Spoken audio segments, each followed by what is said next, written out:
Bien, Bae, donc finalement, l'exploitation du transistor, elle est basée en grande partie sur la polarisation qu'on fait. Oui. Alors, quelles sont les précautions ou les techniques à faire pour avoir une bonne polarisation?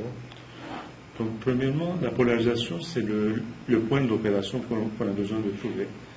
Et ce point d'opération est très important parce que ça va bien définir la stabilité de l'amplificateur. En même temps, ça va essayer de minimiser l'effet des effets de température, etc. Donc, il faut faire attention pour faire une bonne polarisation. Donc, ce n'est pas comme les amplificateurs opérationnels où la polarisation a été déjà faite par le concepteur. Donc, ici, on a différentes façons de polariser le transistor. On peut polariser de façon vraiment de base, ce qu'on appelle la polarisation fixe ou bien de base, où on ajoute juste une résistance entre la base et l'alimentation. Et l'émetteur est directement relié à la masse. Okay, mais on va voir qu'avec cette configuration, la polarisation va être très sensible à la température, c'est-à-dire le bêta, le gain de courant de l'amplificateur ou bien du transistor, va varier beaucoup avec la température. Et cette variation va rendre l'amplificateur instable, c'est-à-dire on conçoit un amplificateur, par exemple, on obtient un interrupteur et vice-versa. Donc, pour pallier à ce problème-là, ce qu'on peut faire, on peut ajouter une résistance à l'émetteur. C'est ce qu'on appelle la polarisation stabilisée par l'émetteur. Et cette résistance va vraiment stabiliser le transistor dans le sens que, avec le changement de bêta, le point d'opération ne va pas bouger beaucoup. Donc, elle va avoir un effet en quelque sorte de contre-réaction. De contre-réaction, exactement. Sauf que l'introduction de cette résistance à l'émetteur va diminuer le gain de l'amplificateur. Donc, dans la bande passante, ce qu'on peut faire, on peut ajouter en parallèle un condensateur avec cette résistance, de telle sorte que le condensateur va court-circuiter cette résistance dans la bande passante. Il y a une autre configuration qui est vraiment idéale, c'est la configuration qu'on appelle polarisation par diviseur de tension. Là, on va ajouter une autre résistance entre la base et la masse. Et avec cette polarisation, on va avoir plus de degrés de liberté pour stabiliser le transistor. Maintenant, bien sûr, il y a une autre configuration de polarisation active, où on va utiliser un autre transistor pour polariser, mais ça, ce n'est pas dans le contexte de ce cours.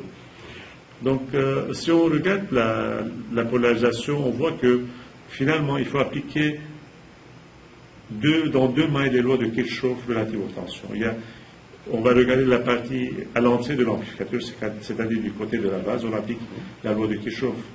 Par exemple, à l'entrée, ça devient VCC pour le circuit de polarisation de base. VCC moins, comme on le voit sur l'image, VCC moins RB fois IC moins la tension entre la base et l'émetteur, qu'on va supposer que c'est à peu près 0,7 volts, qui est égal à 0.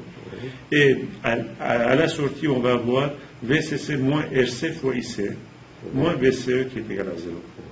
Donc les grandeurs de sortie sont quoi finalement? C'est le courant IC et la tension VCE. Et la grandeur d'entrée, c'est quoi? C'est le courant IB qui contrôle le courant IC à la sortie par le facteur qu'on appelle bêta lorsqu'on est dans la zone active du transistor. Maintenant, n'oublions pas que la zone active, ça veut dire quoi?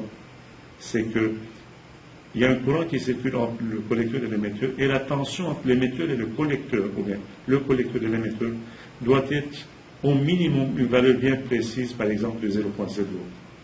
Parce que lorsque cette valeur commence à diminuer, comme par exemple 0,2, 0,3 volts, le transistor agit comme un interrupteur en saturation.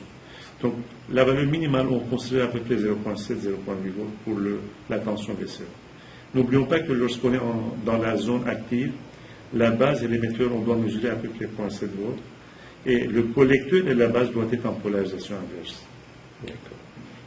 Donc, comme j'ai mentionné, à partir de cette équation de Kirchhoff à la sortie, on peut aussi trouver la droite de charge qu'on appelle statique, c'est-à-dire c'est la relation entre le courant IC et la tension VCE. Avec cette droite, à quoi ça sert cette droite de charge statique? C'est que avec cette droite qui est superposée avec la caractéristique de sortie du transistor, l'intersection avec le courant IB qu'on a calculé va nous donner le point d'opération.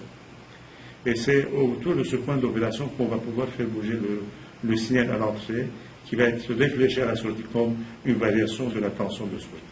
C'est un signal variable ou sinusoïdal qu'on applique à l'entrée. Ici, on a pris un exemple simple avec un système d'amplificateur, microphone et le haut-parleur. On voit qu'il n'y a pas grand-chose dans ce circuit. Il y a juste une résistance RB, la base. On a mis le condensateur pour éviter que la tension d'alimentation s'en va dans le microphone. Okay. Et puis, principalement, la charge RC, c'est le haut-parleur. Donc, il faut faire attention à ce circuit-là parce que ce circuit peut fonctionner à la température normale, mais si la température change de beaucoup, le bêta va varier et puis le fonctionnement peut être vraiment sensible et on peut avoir un fonctionnement qui est complètement bizarre. Donc, on fait le même raisonnement avec toutes les polarisations stabilisées par la résistance RE, sauf que lorsqu'on va faire la polarisation par viseur de tension, n'oublions pas que les deux résistances R1 et R2, avec l'alimentation VCC, peuvent être remplacées par un équivalent de terminal, VTH et RTH. Là, à ce moment-là, on va avoir un nouveau circuit équivalent, où la base est reliée à cette résistance équivalente et la source de tension de terminal. On fait la même chose, le même raisonnement. On applique la loi de Kirchhoff à l'entrée, c'est-à-dire VTH moins RTH fois IB moins VBE qui est égal à 0. Il faut aussi considérer la résistance RE, où le courant qui circule est égal à IC. Donc ça devient VTH moins RTH fois IB moins VBE moins RE fois IC. Et à la sortie, on va appliquer la loi de Kirchhoff, ça va être VCC moins RC fois IC moins VCE moins RE fois IC. N'oublions pas qu'on travaille dans la zone active, IC est égal à bêta fois IB. Et ça, c'est une grandeur qui est très, très importante. Donc, toujours cette démarche-là permet de retirer les caractéristiques du point de fonctionnement, et puis quand on le localise sur le graphique où vous avez les différentes courbes pour différentes idées, on peut voir facilement le point de fonctionnement par rapport aux extrémités. Maintenant, il y a un point que l'étudiant doit faire attention, c'est que la caractéristique de sortie de transistor, c'est-à-dire ici en fonction de VCE, avec la troisième dimension qui est IB, n'est pas toujours donnée par le manufacturier. Au laboratoire, ils ont un moyen de tracer cette courbe-là parce qu'il y a un appareil qui va tracer cette courbe. Mais on n'a pas vraiment besoin de l'intersection directement parce qu'à partir d'une façon analytique, on peut trouver la réponse avec les lois de Kirchhoff. Vous voyez, donc, si on prend ces deux équations, on va pouvoir trouver le point d'opération du transistor sans passer par la loi de charge statique. Maintenant, quelle est la différence entre cette loi de charge statique et une loi de charge dynamique qu'on appelle la loi de charge dynamique? On est en train de travailler dans la zone ou bien l'analyse AC. C'est-à-dire tous les condensateurs sont des courts-circuits. L'alimentation VCC est un court-circuit. Donc c'est une droite de charge qui est un peu différente parce que finalement la dynamique du signal à la sortie va dépendre de cette droite de charge dynamique et non de cette droite de charge statique. En passant, la droite de charge statique peut être identique à la droite de charge dynamique, ça dépend vraiment du circuit.